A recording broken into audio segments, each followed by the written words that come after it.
말씀은 구약성경 창세기 창세기 제4장 1절로부터 8절까지입니다. 제가 7절까지 읽고 8절은 합독입니다. 아담이 그의 아내 하와와 동침하며 하와가 임신하여 가인을 낳고 이르되 내가 여호와로 말미암아 등남하였다 하니라. 그가 또 가인의 아우 아벨을 낳았는데 아벨은 양치는 자였고 가인은 농사하는 자였더라. 세월이 지난 후에 가인은 땅의 수산으로 제물을 삼아 여호와께 드렸고 아벨은 자기도 양의 첫 새끼와 그 기름으로 드렸더니 여호와께서 아벨과 그의 제물은 받으셨으나 가인과 그의 제물은 받지 아니하신지라. 가인이 몹시 분하여 안색이 변하니 여호와께서 가인에게 이르시되 내가 분하여 하면 어찌 됨이며 안색이 변하면 어찌 됨이냐. 내가 선을 행하면 어찌 낯을 들지 못하겠느냐. 선을 행하지 아니하면 죄가 문에 엎드려 있느니라. 죄가 너를 원하나 너는 죄를 다스릴지니라. 8절. 가인이 그의 아우 아벨에게 말하고 그들이 들에 있을 때에 가인이 그의 아우 아벨을 쳐 죽이니라. 아멘. 찬양을 받으시는 하나님께 영광 돌립니다. 감사합니다. 16년 전에 야탑에 있는 어떤 작은 교회가 이곳에 눈을 돌리고 성령의 인도를 따라 그 당시에 교인 38명 그리고 교회 전 재산 4천만 원, 그러나 하나님의 도전을 가지고 이곳에 땅 밟기를 시작했어요. 그때 이제 남아있는 멤버가 이선범 장로님, 차금순 권사님, 나머지 분들은 하나님의 계획 속에 이곳에 와서 다 만나신 분들이고, 그렇게 정말 무슨 우리가 힘이 있을까, 그러나 하나님이 하라 하시니까 한번 해보자, 그렇게 작은 도전에 큰 꿈을 가지고 이곳에서 할 수 있는 건 박미정 전사주셨구만요. 그런 도전을 가지고 우리가 기도하고 무릎 꿇고 땅 밟기를 하고 하나님이 행하시는 것을 모세 나이안처럼 이는 여호와께서 행하신 것이요 우리 눈에는 기이한 바로다. 여러분 시편 118편 23절을 정말 가슴에 끌어안고 이곳에서 기도했고 땅을 파고 하나님께서 이렇게 저렇게 역사하셔서 말도 안 되는 정말 감당할 수도 없는 그 짐 때문에 수년을 괴로웠던, 그러나 이길 만한 힘을 주셨던, 이곳은 남들에게는 작은 터전인지 모르지만 우리에게는 눈물의 사연도 많았고 가슴앓이도 많았고, 정말 하나님께서 이는 여호와께서 행하신 것이요 우리 눈에는 기이할 수밖에 없는 건물이 세워지는 게 기이했고, 여러분 사람들이 붙여지는 게 희한했고, 하나님이 정말 놀라웠던 현장이 16년 전의 사건이었어요. 많은 분들의 우려와 격려, 또 많은 분들의 염려와 후원, 기도 덕분에 염려를 안고 우려를 안고, 그러니까 더 기도해 주셨겠죠. 그리고 보이지 않는 알지도 못하는 분들의 후원과 도움을 통해서 오늘까지 달려왔던 16년의 세월이 이제 와서는 보면 은혜요, 그때 보면 여러분 감당할 수 없는 십자가였고, 지금에서 보면 잘했다, 그때 가면 괜히 시작했다, 이런 후회 속에 오늘의 축복이 있었어요. 참 많은 사연이 있었지만 잘 딛게 하시고 버틸 수 있는 그 버팀목은 주님의 은혜이기도 하지만 우리 사랑하는 성도님들이 옆에서 기도로 후원하셨고 도우셨고 함께 고난의 십자가를 지고 동역해 왔기 때문에 오늘의 이런 16년의 기념 예배를 우리가 드릴 수 있는 거죠.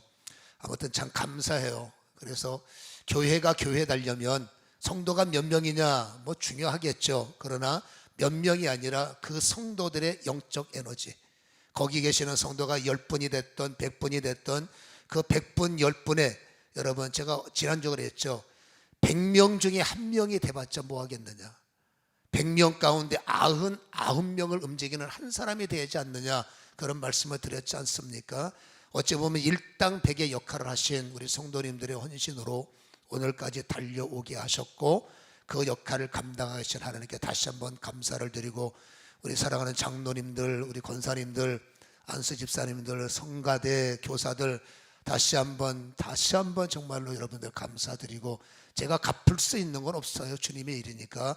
아무튼 주님의 크신 영광이 여러분들의 가정을 둘러덮어 17년, 18년, 19년 여러분 세월이 흐를수록 함께 했던 여러분들의 가정이 흥황하고 천하무적이 되고 뭘 해도 되고, 사무엘하 8장 6절 잊지 말라 그랬죠. 다윗이 어디를 가든지 하나님이 이기게 하시더라. 이런 은혜가 열방교회를 통하여 더욱더 경고케 되는 은혜가 일어나기를 주님의 이름으로 간절히 축원합니다.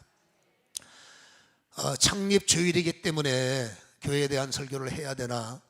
여러분, 교회의 가장 디딤돌은, 머릿돌은 예수님이지만 이 머릿돌 대신 예수님 위에 우리가 기초가 잘 세워져야 교회는 건강해지기 때문에 지금 우리가 계속 창세기의 아담과 하와 그리고 여자와 남자 그 의미를 풀어오면서 이번 주를 맞이했기 때문에 오늘은 주어진 본문의 말씀을 통해서, 원래 제가 이 본문의 설교 제목을 여러분 잉태와 낙태로 정하려고 그랬어요.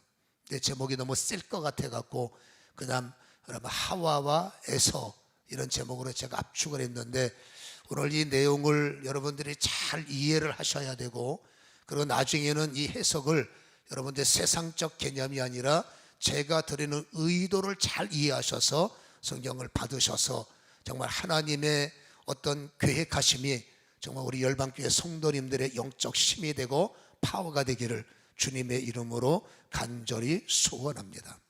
창세기 25장 23절에 보면 이런 말씀을 기록하고 있어요. 여호와께서 그에게 이르시되 두 국민이 내 태중에 있구나. 쌍태란 말입니다. 쌍둥이. 두 민족이 내 복중에서 나뉘으리라. 여러분, 두 민족이 네 복중에서 나누어진다는 거예요. 근데 어떻게 나눠졌나 봤더니 여러분 성경이 그러죠. 이 족속이 저 족속보다 강하겠고 큰 자가 어린 자를 섬기리라. 생각을 해보세요. 이게 성경의 가장 난해한, 궁금점이 많지만 섣불리 손댈 수 없는 내용이었고, 저 역시도 아니 왜 똑같은 엄마 뱃속에서 똑같은 아이가 엄마의 그 아무튼 사랑 속에서 그 태 안에서 자라나는, 자궁 안에서 자라나는데, 여러분 출생에서 여러 가지 환경적 요인 때문에 바뀌는 건 이해가 되겠지만, 아니 태중에서 아이가 낳기도 전에 나누어진단 말이에요. 똑같은 나눔이 아니라 한 아이는 큰 자, 한 아이는 작은 자, 작은 자는 큰 자를 섬기고, 이거를 세상적으로 말하면 이렇게 얘기가 되죠. 한 녀석은 큰 녀석이 되고 한 아이는 작은 아이가 돼서 큰 아이, 큰 민족, 큰 힘을 가진 자, 돈도 많이 벌고 명예도 있고 권력을 가진 큰 아이가 작은 자를 섬기네. 근데 얘는 왜 작은 자예요? 똑같은 엄마 뱃속인데. 여러분, 작은 아이가 뭔 죄가 있다고 똑같이 출생했는데 큰 아이는 잘 되고 작은 아이는 안 되고, 이게 여러분 작은 아이는 억울하지 않습니까? 날 때부터 이렇게 운명에 정해졌다. 이거 정말 억울한 거죠. 여기에 대한 제가 궁금증이 솔직히 많았어요. 하나님 공평하시다며요.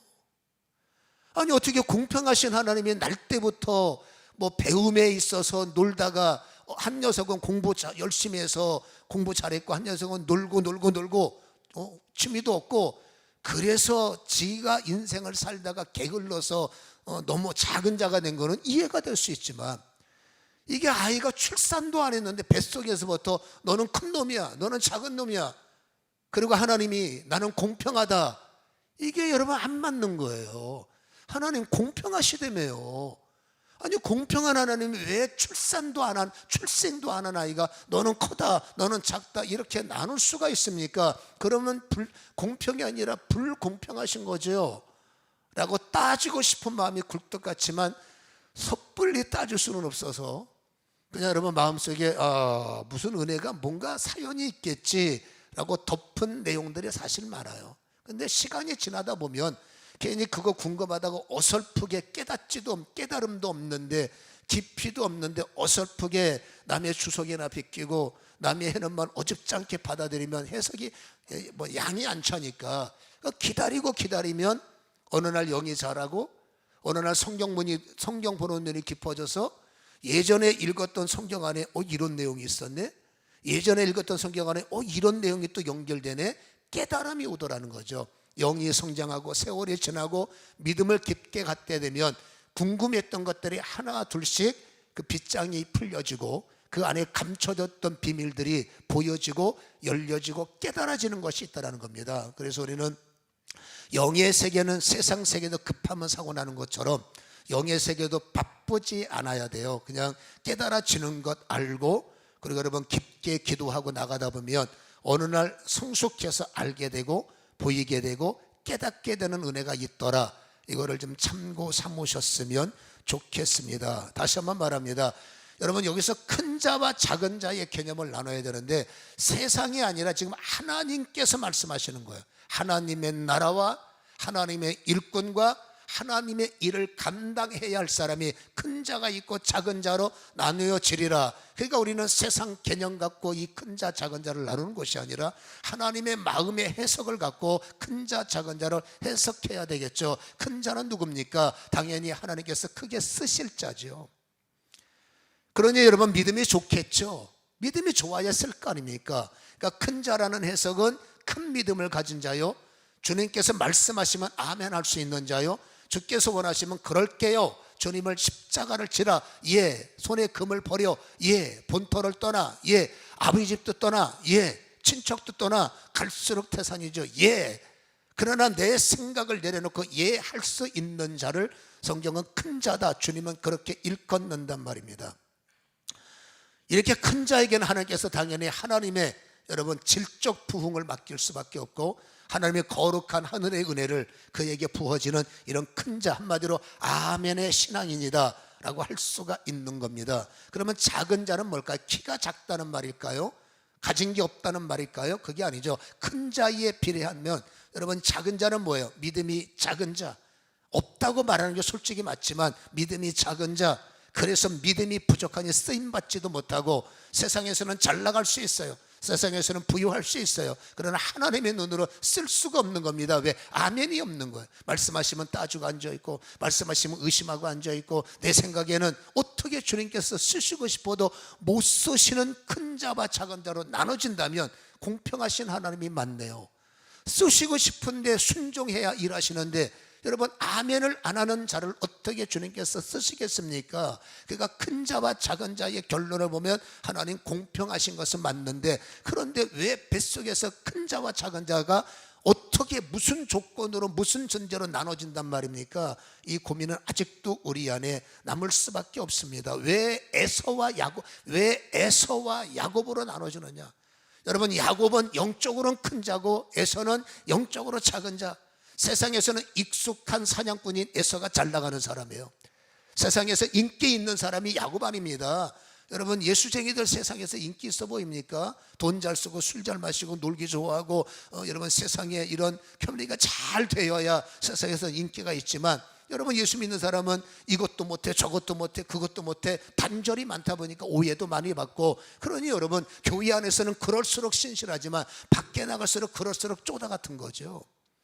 이게 여러분 믿음의 사람들이 세상에 나가면 어쩔 수 없는 삶의 괴리감이라는 겁니다. 그러나 어떡합니까? 우리는 받는데 주님을, 어떡합니까? 만졌는데 천국을. 그러니까 빼도 박도 못하고 본 세계를 그냥 어렴풋이 알면은 까짓것 종교인이 돼버리겠는데 이게 주님이 보이죠. 역사가 느껴지니 여러분 종교인이 될 수가 없어서 대충 못하는 겁니다. 그런 사람을 큰 자라고 말하고 작은 자는 적당히 하는 겁니다. 그냥 안 나가진 않잖아요. 교회 가서 앉아있잖아요. 그렇잖아요. 근데 왜 이렇게 큰 자와 작은 자로 또 하나님은 나누셔서 에서와 야곱을 나누시고 가인과 본문에서 가인 하면은 어떤 인풋이 있습니까? 우리 머릿속에 가인은 살인자예요. 나쁜 사람이에요. 어떻게 세상에 자기 동생을 돌로 쳐 죽입니까? 여러분 그래서 가인은 어쩔 수 없이 우리 머릿속에는 나쁜 사람이야, 살인자야, 이게 입력이 돼 있는 거예요. 그러니까 가인이라고 제가 설교하면 우리 머릿속에 아웃풋이 납니다. 살인자, 나쁘고만, 이게 여러분 나올 수밖에 없는 겁니다. 아벨은 뭡니까? 착한 거예요. 여러분 가인이 돌로 째릴 때 그걸 반항도 못했고 저항도 못했고 아무튼 여러분 착한 겁니다. 그러나 착한 자, 하나님의 앞에 온전한 예배자, 이게 인풋이 되다 보니 아웃풋은 뭡니까? 아벨하면 선한 사람이야. 근데 여러분 성경은 동일한 거예요. 쌍태에 있어서 에서와 야곱만 뱃속에서 나눠진 것이 아니라 이 말씀은 그대로 앞으로도 적용됐기 때문에 뱃속에서 물론 가인이 먼저 아벨이 나중에, 이건 쌍태는 아니니까. 그러나 중요한 게 뭡니까? 누가 먼저 낳든지 하나님은 여러분 그 출생할 때 자궁에 있는 아이한테 너는 큰 자야, 너는 작은 자야, 어쩔 수 없이 나눠줄 수밖에 없다는 거죠. 그러면 그것만 놓고 보면 하나님이 어떻게 공평하십니까? 라고 따져 물을 수 있으나, 우리가 여러분 지금 계속 아담과 하와, 여자와 남자, 여러분 아담과 그런 내용들을 쭉 우리가 풀어오면서 깨달은 것이 있지 않습니까? 여러분 인간의 원래 비전은 선이잖아요. 하나님은 선이지 않습니까? 여러분 선한 인간이 선을 유지하기 위해서 분명히 여러분 하나님께서는 말씀하셨습니다. 너는 선을 택하고 저 선 악과를 손대고 취하고 따는 순간에, 먹는 순간에 악이 너한테 들어오니까 너는 선을 유지하려면 저 악을 손대지 마라. 선택인 거예요. 인간의 존재는 선택의 존재입니다. 얼마든지 하나님은 선택의 특권을 인간에게 장착해 주셨기 때문에 인간이 선택할 수 있는 힘이 있는 순간부터 인간은 절대 로봇가 될 수가 없다는 거예요. 여러분 프로그램 입력해서 그대로 움직이는 생명 없는 여러분 로봇가 아니라는 겁니다. 인간은 생각하는 존재고, 인간은 판단해서 내가 결정할 수 있는 존재가 인간의 하나님이 주신 힘이라는 거예요. 그 하나님께서 그거 손대면 안 돼. 그러나 사단이 유혹하는 것 주님이 눈 감고 계시지 않습니까? 여러분 십자가의 주님의 죽으심을 하나님께서 왜 눈 감고 계십니까? 보고 계세요.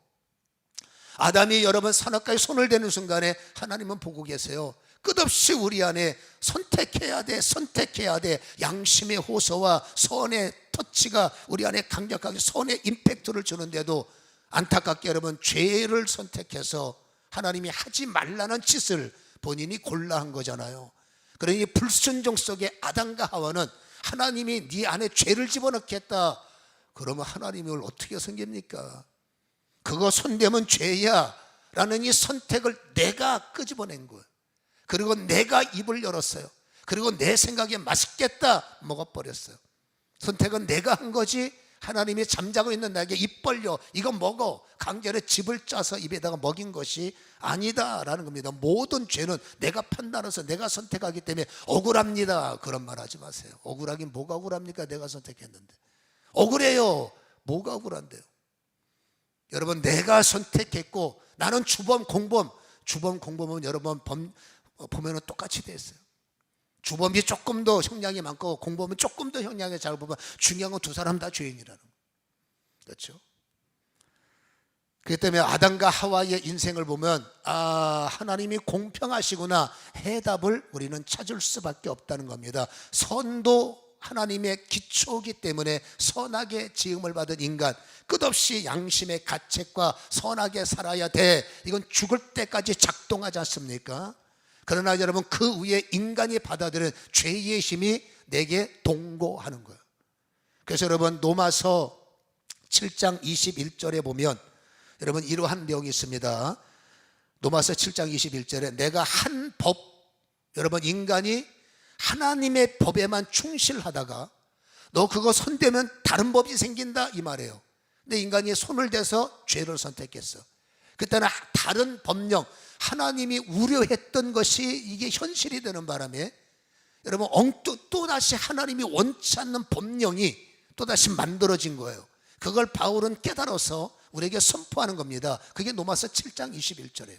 자, 바울이 이렇게 말합니다.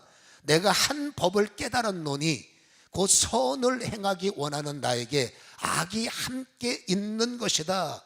인간은 여러분 선하게만 살기를 원하는 거예요. 근데 왜 원치 않는 악이 나를 사로잡아 오는가? 우리 안에 동거가 시작됐습니다. 여러분 한쪽은 선한 심, 한쪽은 하나님이 주신 것이 아니라 내가 선택한 악의 심이 내 안에 성경에는 악이 함께 있다. 있다의 원뜻을 보면 공존하다, 동거하다라는 뜻이에요. 그러니까 우리 안에는 뭡니까? 죄가 동거하는 거예요. 여러분 죄가 내 속에 잉태된 거예요. 근데 그건 내가 선택한 거, 억지로 들어온 게 아닙니다. 내가 선택해서 내가 받은 죄가 내 안에 동거, 여러분 선의 영향력이 인간을 움직이는 거예요. 그러나 안타깝지만 죄의 영향력도 내 안에 동거하고 있는 죄의 영향력이 안타깝지만 선하게 살려고 하는 나를 여러분 움직이는 거예요. 선하지 못하게, 온전치 못하게, 너는 선하면 안 돼, 악해야 돼, 이게 그네들의 전술이겠죠. 그렇게 우리를 사로잡고 기름 장악해서, 그렇죠? 우리를 움직이고 있다는 것을 우리는 이해를 하셔야 된다, 그 말이죠. 오늘 읽은 본문에서 가인에게 뭐라고 말합니까? 죄가 네 앞에 있잖아. 7절에 죄가 네 앞에서 자꾸 너를 방해하면 너는 죄를 거절해야 되잖아. 죄를 거부하지 않으면 넌 살인자가 되는 거야.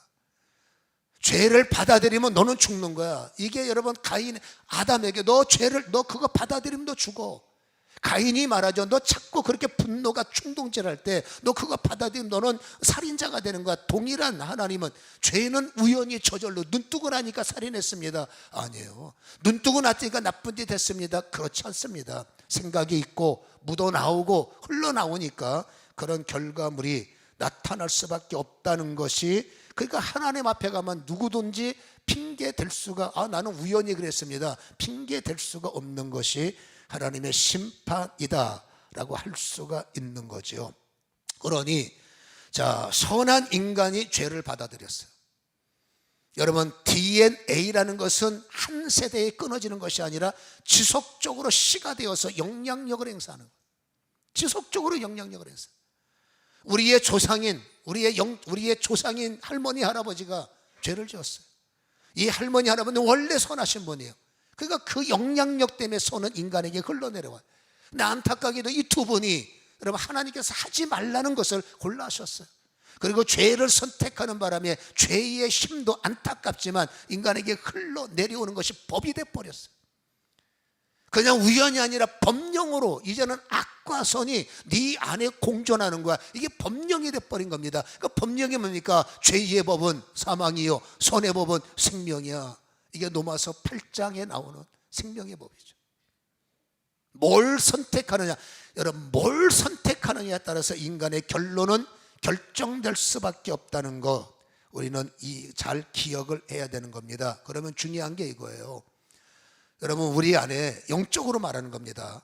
쌍태의 원리는 지금도 작동 중에 있다라는 것을 우리는 깨달아야 된다는 거예요. 여러분, 쌍태가 무슨 뜻입니까? 에서와 야곱, 가인과 아벨, 한 특정 인물로 한 세대를 살다 끝장난 인물들이 아니라 이 사람들의 삶의 영적 원리, 영적 에너지, 영적 힘들이 그대로 후손들인 우리에게 똑같이 영향력을 미칠 수 있다는 것을 우리에게 보여주고 있는 내용이다. 그러니까 쌍태의 영적 원리가 우리 안에 작동되기 때문에 내 안에는 대표적인 예로 가인도 살고 있고, 내 안에는 아벨도 존재하고 있고, 내 안에는 에서도 있고, 내 안에는 야곱도 있고, 더 말하면 내 안에 선도 작동하며 악도 작동하고, 이걸 좀 더 구체적으로 말하면 가인이 내 안에 잉태됐고, 에서 야곱도 내 안에 잉태됐고, 여러분 이게 이거 쌍태라는 얘기예요. 그래서 여러분, 우리가 가인처럼 살면 가인의 결과가 나한테 오는 것이고, 야곱처럼 살면 결론 뻔한 거죠. 여러분, 에서처럼 살면 세상에서 돈은 잘 벌어요. 그러나 여러분, 그 결론, 장자권을 소홀하게 여긴 결론이 뭔지를 여러분 한마디로 작은 자입니다. 여러분, 이게 왜 뱃속에서 나눠지느냐? 어떡합니까? 조상들이 그 죄를 선택했는데. 그래서 여러분, 인간의 이 자궁 안에 삼적 자궁도 있지만 영적 자궁 안에는 여러분 안타깝지만 선의 영향력이 있고 악의 DNA가 묻어있는 거예요. 그거 잉태를 하면 선도 영향을 미치고 어쩔 수 없이 악도 인간에게 영향을 미치니, 여러분 시편 51편에 보면은 이렇게 말을 합니다. 시편 51편 5절에 내가 죄악 중에서 출생하였으며 어머니가 죄 중에서 나를 잉태했습니다 라고 말해요. 이게 여러분, 이게 폭로예요. 내가 태어나 보니까 죄인이라는 거예요. 죄도 안 졌어. 그러나 태어나 보니까 어머니가 죄인이요. 내가 어머니의 죄 가운 자궁이 죄예요. 이 자궁 속에서 내가 잉태하다 보니 여러분, 이 인간은 태어나면서 로마서 3장 23절, 로마서 3장 10절, 의인은 없나니 한 명도 없고 모든 사람이 죄를 범하였음에 하나님의 영광에 이르지 못하더라. 모든 사람이라는 겁니다. 한 사람도 예 없이 어머니가 죄인이에요. 자궁에 죄가 있어. 그러니 우리 안에는 공존하는 게 선도 공존, 악도 공존, 여러분 가인도 공존, 아벨도 공존, 또 에서도 공전, 이게 다 우리 안에 공전하고 있다는 거예요.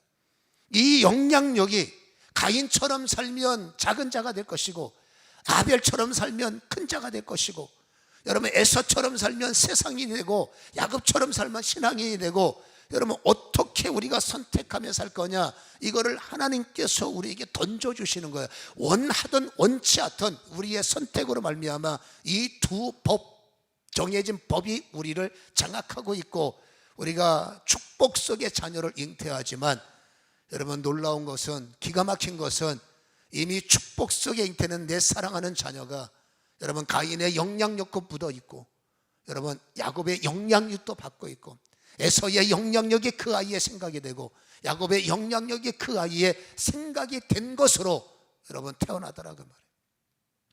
그러니 아이에게는 어떤 모습을 보면 너무 행복한 거예요. 어떤 모습은 야, 얘가 왜 이럴까, 우리가 여러분 염려가 될 수밖에 없는 이 모습이 왜 그럴까, 공평하신 하나님 왜 그럴까. 그러나 그건 내가 한 것이 아니라 니네가 선택한 거야. 그러나 선택이라는 단어는 아직도 존재하고 있다는 것을 우리는 기억을 해야 됩니다. 잊지 말 것은, 그럼 하나님 어떡하란 말입니까? 내 안에 두 법이 있으니 어떻게 해야 될까요? 법은 법이기 때문에 영향력을 행사하니, 여러분 좋은 법은 받아들이고 좋지 못한 법은 박살내버려야죠. 그러면 어떻게 할까요? 그래서 여러분 여기서 드리는 말씀을 잘 이해하셔야 됩니다. 세상적 개념이 아니라 제가 드리는 개념을 영적으로 잘 이해하셔야 되는데, 주님께서 한 사람에게 이런 말씀하셨어요. 너는 왜 태어났냐? 주님께서 구원해서 목사 만들고 사도의 반열에 세워 여러분 예수님 측근에 둬서 똑똑하고 잘난 거예요. 여러분 사람이 손가락질 받는다고 다 나쁜 건 아닙니다. 그 사람의 좋은 점이 얼마나 많은지 몰라요. 근데 좋은 것이 드러난 것이 아니라 좋지 못한 가인의 법이 그 인간을 눌러버리니까 그 안에 야곱의 법이 있고 그 안에 선한 것이 많은데도 여러분 좋지 못한 법에 눌려서 엉뚱한 짓을 하는 거지, 근본적으로 그 인간은 하나님의 선한 존재예요. 그럼 하나님 어떡하란 말입니까? 라는 우리는 질문을 던질 수밖에 없을 때, 주님께서 마태복음 26장 24절에 너는 차라리 태어나지 않는 것이 나을 뻔했다, 이 말씀을 우리는 힘들지만 가슴속에 묵상해야 된다. 그리고 이 말씀은 반드시 적용이 돼야 되고 작동이 되어서 우리의 삶에 영향력을 미쳐야 된다는 것을 우리는 깨달아야 된다는 것입니다. 주님께서 유다에게 너는 안 태어나는 게 나을 뻔했어, 너는 뱃속에 잉태된 것부터 잘못이야, 너는 출산하면 안 돼, 이 말을 좀 더 냉정하게 꼬집어 본다면 그 말이 연결고리라는 겁니다. 왜 그럴까요? 한 번 잘못했다고 너는 틀려먹었어. 아유, 하나님 그러면 하나님이 아니시잖아요. 70번씩 7번 이상도 용서하신 하나님이 그가 한 번 실수했다고? 아니죠. 여러분 주님은 끝없이 그의 잘못될 수 있는 가능성 지적하셨어요. 너 그러면 안 돼, 너 저러면 안 돼, 너 그러면 안 돼. 이 잔을 마시는 자가, 나와 함께하는 자 누군가가 나를 팔아먹으려고 한다. 본인 일이잖아요. 여러분 남들은 뭔 소리인지 못 알아먹어. 근데 본인은 알아야 돼. 왜? 본인이 그런 마음 갖고 있잖아요. 근데 본인은 그 마음을 깨닫지 못하는 거예요. 나 얘기가 아닌가 봐, 딴 사람 얘기가. 내 얘기란 말입니다. 내 얘기. 여러분 한 번도 아니라 몇 차례에 걸쳐서 이 떡을 먹는 자가, 여기에 나를 파는 자가 계속 암시했어요. 내가 돈으로 모이고, 그렇죠, 모여서 은혜를 받으려고 모인 자가 아니라 어떡하니 예수가 돈으로 보이고 교회의 성도의 인원수가 머릿수로 보이고 얼마 이럴 수도 있다 저럴 수도 있다. 우리하고 상관없는 얘기지만 유다는 그랬다는 얘기. 헌금 나오면 어떻게 하면 저 돈을 세상 말로 착취해서 내가 쓸 수 있을까, 이런 하나님의 헌금을 손대려고 하는 못된 거죠. 주님께서 몇 차례에 걸쳐서 강조하시고 아주 구체적으로 찝어주셨음에도 불구하고 여러분 나하고 상관없는 얘기야, 귀가 막히고 마음이 다치고 영이 문둥병 됐는데 하나님께서 어떻게 그 인간을 쓰실 수가 있을까? 여러분 마지막도 이 잔을 마시는 자가 나를 팔아먹을 거야 라고 말했음에도 불구하고 유다는 회개할 마음이 없을 때 영향력을 미쳤던, 꼭 여러분 영향력을 미쳤던 사단이 그 마지막 마음에 그 안에 들어가 버려서 여러분 습관을 만들고 틈탄 것이 습관을 만들고 중독을 만든 게 결국 여러분 사단이 그 안에 들어가 버린 거예요. 이걸 귀신 들렸다라고 말해요. 여러분 귀신 들렸다, 이건 인간이 4단계입니다. 절대 인간이 가면 안 될 단계가 4단계. 1단계는 틈타는 거, 2단계는 틈탄 것이 습관을 만들고, 틈탄 것이 습관이 만든 것이 중독을 만들고, 중독되는 100% 귀신이 들려버려요. 귀신이 들리는 순간에 귀신에게 메어버립니다. 메어버리는 현주소가 어디냐? 거라사인 귀신들. 이제는 내 힘으로 통제할 수 없어 끌려다니고, 이제는 내가 내 마음을 어떻게 컨트롤 없어 폭력을 행사하고 살해를 행사하고. 여러분 사람이 어떻게 사람을 죽일 수 있을까요? 우발적인 것이 아니라면. 그래서 여러분 1단계가 굉장히 무서운 거예요. 하나님께서는 분명히 우리에게 말씀하십니다. 여러분 차라리 태어나지 않는 것이 날 오죽했으면 하나님께서 이 말씀을 하셨어요. 주님은 여러분 모든 생일을 축하하시고 모든 자에게 태어난 나를 축복하시는 분이 하나님이 오죽했으면 차라리, 이건 내 말이 아니라 기록된 주님의 말씀입니다. 너는 태어나지 않는 것이 너에게 나을 뻔했다. 뒤집어 보면 모든 사람이 뭔 죄가 있냐, 너 때문에 고통을 당하고. 이 말씀은 왜 책임적으로 없겠습니까? 그렇잖아요. 근데 문제는 뭐냐면 말을 못 알아먹는 게 문제죠. 결국 그러니까 너는 태어나지 않는 것이 나을 뻔했다. 여러분 이게 무슨 의도입니까? 이렇게 이해하셔야 돼요. 우리 안에, 이건 여러분 두 사람이 사랑해서 결혼해서 잉태를 했는데 이 아이가 마음에 안 드니까 띄워버려, 그런 지워, 그런 개념이 아닙니다. 여러분 우리 안에 조심해야 될 것 같아요. 우리의 영적인 생명 안에, 우리 안에 여러분 영적인 자궁 안에 항상 두 생명이 있다는 거예요. 하나는 에서요, 하나는 야곱이요, 하나는 가인이요, 하나는 아벨이라는 거예요. 이런 개념으로 이해하라는 거예요. 여러분 하나님께서 말합니다. 가인은, 결론을 말합니다. 죄성을 말합니다. 가인의 죄성은, 이렇게 말하는 게 편하겠어요? 가인의 죄성은 절대 잉태하면 안 돼. 여러분 에서의 방황, 장자권 중요한지 모르고 세상 좋은지 말하는 에서의 영적 방황은 절대 우리 안에 잉태하면 안 된다는 거예요. 여러분 이게 잉태돼서 출산하면 사건이 되는 거예요. 여러분 가인의 심이 내 안에 존재하다가 이것이 나의 입술로, 내 분노로 출산해버리면, 제 말이 아시겠죠? 여러분 이것이 내가 똑같이 가인처럼 나도 분노하는 거야. 분노할 때 이 가인의 심이 출산해버리는 거예요. 그럼 나도 똑같은 가인처럼 되는 거예요. 여러분 예배자의 인생 속에 내 안에서 여러분 어떤 그 에서의, 나는 그래도 세상이야.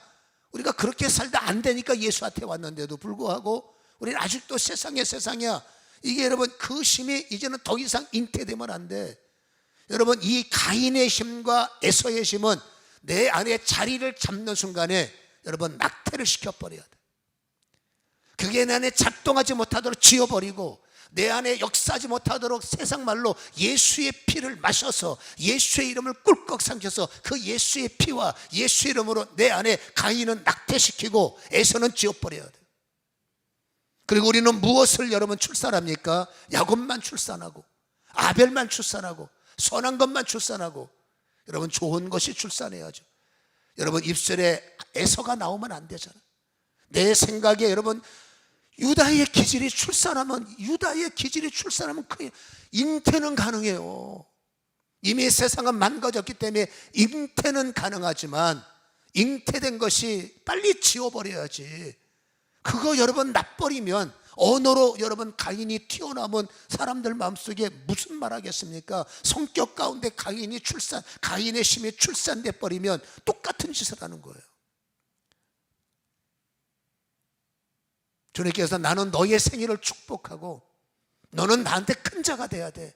내가 너를 들었을 거야. 나는 너의 학벌을 보는 게 아니잖아. 주님이 원하시는 큰 자는 간단합니다. 결론을 내리고 나니 여러분 우리 안에 출산할 것만 출산하게 애를 쓰고 출산해서 안 되는 것들을 제압할 수 있는 힘을 갖는다면 우리는 야곱의 결론이 올 것이요, 우리는 여러분 아벨의 역사가 일어나게 된다는 거예요. 생각 없이 하루를 보내는 성도가 아니라 책임질 줄 아는, 여러분 100명 가운데 100명 있으나 마나 당신 있으면 고맙고 없어도 괜찮고, 여러분 그러면 살아남지 못해요. 당신 없으면 우리 회사 큰일 나. 여러분 그런 사람을 큰 자라고 말할 수 있지 않습니까? 하나님의 지혜와 영광이 필요하니까. 그래서 우리는 하루를 살 때 여러분 많은 생각이 내 생각에서 나타내고 내 인생 속에서 생각들이 나타날 때 우리는 빨리 판단, 이게 에서야 야곱이야, 이게 가인이요, 이게 유다요, 이거를 판단하셔서 유다를 왜 출산시킵니까? 가인을 왜 출산시킵니까? 그건 여러분 피로 지워버려야 돼. 예수의 이름으로 결박해서 내 속에서 부셔버려야 돼. 여러분 그 출산해서는 안 될 걸 출산해 놓고 네 탓이요 내 탓이요 그 탓이요, 이미 의미 없는 일이죠. 그러나 하나님은 또다시 이렇게 말씀하십니다. 지나간 거 끝났으니까. 여러분 말씀을 듣고 깨닫는 순간부터 하나님께서 미워도 다시 한번이라고 그랬죠. 다시 한번 우리 안에서 여러분 뭘 잉태하게 할 거냐, 뭘 출산하며 살 거냐, 이거를 주님께서 다시 한번 생각하기를 원하시기 때문에 앞으로 영적으로 삶적으로 믿음적으로 우리의 삶 속에 아름다운 잉태만이, 좋은 축복받는 출산만이 우리의 삶 속에 결과가 되기를 주님의 이름으로 간절히 축복합니다. 힘들 때마다 보혈의 찬송 많이 부르세요. 야, 내 안에 이게 쓸데없는 게 또 잉태하냐, 그때는 여러분 보혈의 찬송, 그 다음에 예수의 이름을 자주 부르는 하나님 내 속을 이길 수 있는 힘을 주시옵소서. 이런 기도를 통해서 은혜가 되는 승리하는 역사가 일어나기를 축복합니다. 기도합니다.